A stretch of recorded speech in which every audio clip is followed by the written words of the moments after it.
Good morning, everyone. Scott Mabor, your financial Sherpa. I'm enjoying a little bit of calm before the storm.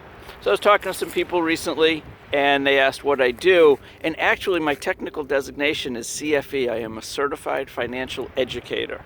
So for what it's worth, I teach people alternative ways to save for retirement, how to pay for college, ways that do not incur any market risk, typically a tax exempt, and much more flexible than traditional plans that most people are familiar with. One of the things I just wanted to comment on briefly today, I posted an article this morning around 7:30 or so, and it talks about Roth IRAs and rolling over a 401k to a Roth and what are the pros and cons. And for those who don't know, the primary difference is a traditional 401k or an IRA is pre-tax, so the money comes out before your taxes are calculated. And many people think that's a great thing. I would argue not so much. In a Roth IRA 401k, you're funding it with after-tax dollars. The money comes out tax-free, so you don't pay tax on the gains.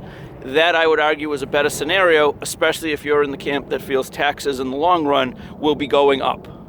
And even with our new tax law, and I'm not an accountant, but the new tax law expires for the personal exemptions. So on a personal level, the taxes are already, are going up because they're set to expire in, I believe, 10 years. But just wanted to hit upon a subject quickly.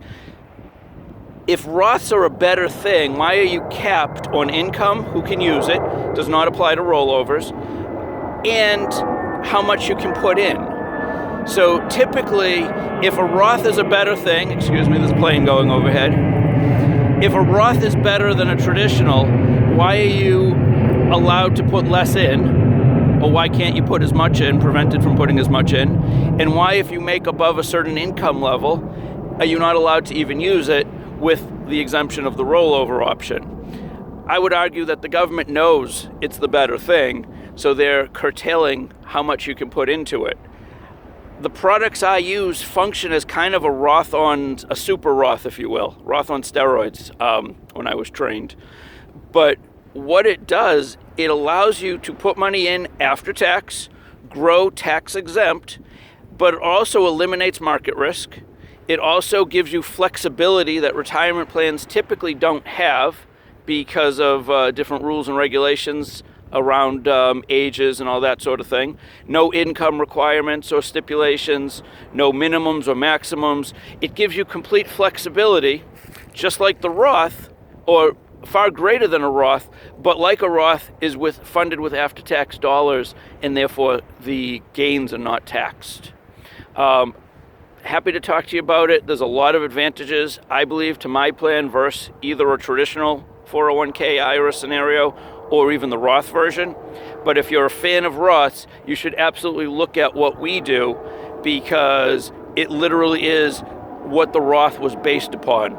I can show you the Government Accounting Office's GAO report that defines my plan, and there's 14 points, and defines a Roth, and that is 7 points verbatim from the first 7 of my plan. So it's not that my plan is new or terribly esoteric. It's exactly what Senator Roth copied verbatim when he created the Roth IRA and stuck his name on it. So if you want a Scott plan, I'll stick my name on my plan, let me know. Be happy to sit down with you and talk to you about that and other forms of financial protection so that you and your family are safe going forward. One caveat, I am not an accountant. I am not a CPA. If you have tax questions, talk to them, not me.